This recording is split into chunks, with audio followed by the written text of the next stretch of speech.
Alright, so this is a video where I go over, guess, two guitars that sort of look alike but are very, very, very different. So I don't know if the camera can get everything. So this is the Heritage H150, and it's authentic and it's the real beast. And this is, I guess, what got it all started, which is, let me just make sure this is like that. Basically, it's a copy or a replica of a Gibson Standard, and or I should say a Les Paul Standard.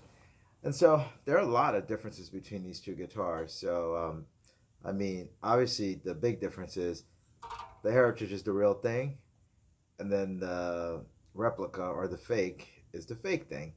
But it's actually a very, very good replica. So the scale lengths are pretty much the same, fretboard's the same, but better quality on the Heritage H150.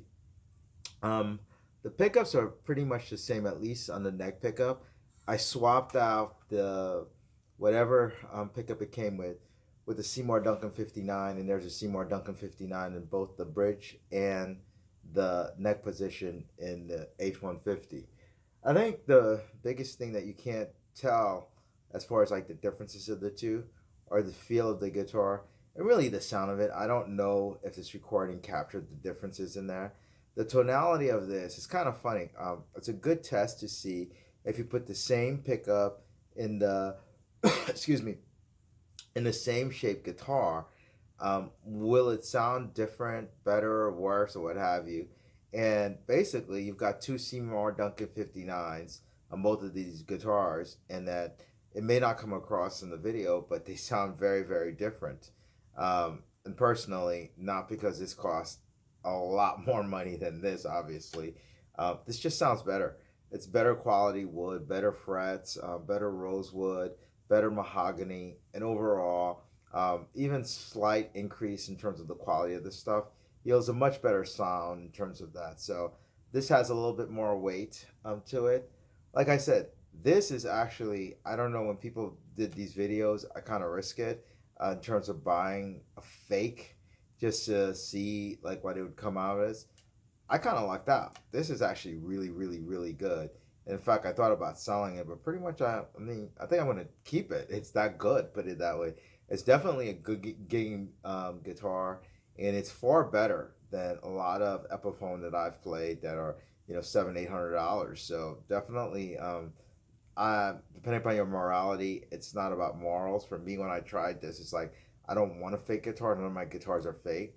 I just wanted to see if I like Les Pauls because I never owned a Les Paul, and I refused to pay initially a steep price for it. And I thought, okay, it was more about the shape than even anything else. I wanted it to sound good. I just wanted to see how I would play the shape, and I kind of like it. So anyway, it is definitely worth it to try. Not necessarily a fake Gibson, but definitely there are Harley Bentons, there are LTDs out there. So whenever you're thinking about trying a type of guitar, if it's Fender or if it's Gibson, and your budget just won't allow you for the actual thing, definitely look into some alternative brands. And I'm not a fan of, I call it dressing up a pig. If you buy something, say the actual price is $2,000, and you buy something for $500 or $400, and you start swapping pickups and changing all this other stuff in it, by the time you get done with it, you might end up with a $1,000, $1,200 guitar. You'll never get your money back if you try to sell it.